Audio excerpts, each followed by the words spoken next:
இப்போ நீங்க ஒரு நல்ல பாயிண்ட் சொன்னீங்க sir. Milk it self is inflammatory அப்படின்னு சொல்லிட்டு. ஏன்னா இப்ப அம்மாங்கலாம் என் பசங்க சாப்பிடவே மாட்டேங்கிறாங்கன்னு ஜக்கா வந்து பாலை ஊத்தி குடின்னு கம்பல் பண்றாங்க. இப்ப குழந்தைங்களுக்கு பால் பிடிக்கலன்னா விட்டுடலாம். பால் குடிச்சாதான் ஹெல்த்தின்ற மாதிரி இருக்காங்க. இப்போ இன்னும் அடுத்த லெவலுக்கு போய் ஓகே இப்போ வந்து கவுஸ் மில்க் தான் வந்து இன்ஃப்ளமேஷனா இருக்கு. நான் டிஃப்ரெண்ட் டைப்ஸ் ஆஃப் மில்க் கொடுக்குறேன், ஆல்மண்ட் கொடுக்குறேன், ஓட்ஸ் கொடுக்குறேன். இப்போ எனக்குமே அந்த மித் இருந்துச்சு. பருத்தி பால் கொடுக்குறேன் அப்படின்னு புதுசா ஒரு ட்ரெண்ட் டெவலப் பண்ணிருக்காங்க. நீங்க அத பத்தி உங்களோட டேக் என்ன சார்? நீங்க வந்து ஆல்மண்ட் மில்க் சாப்பிடலாம், but that is not a complete milk. Oats மில்க்ல என்ன ப்ராப்ளம்னா ஒரு 50% ஆஃப் த பாப்புலேஷன் சாப்பிடலாம், who is not intolerance to carbohydrate. Okay. அல்லது டயபெட்டிஸ் இல்லாதவங்க, ஃபேட் இல்லாதவங்க, கார்போ.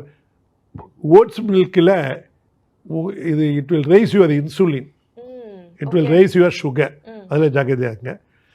காட்டன் மில்க் வந்து ஒரு கான்ட்ரோவர்சியல் சப்ஜெக்ட்.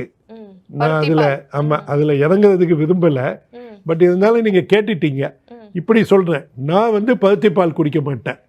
ஏன்னா அதில் காசைப்பால்னு ஒரு நச்சுத்தன்மை இருக்குது. அமெரிக்காவில் எஃப்டிஏல அதுக்கு ஒரு லிமிட்டே போட்டுருக்கான்.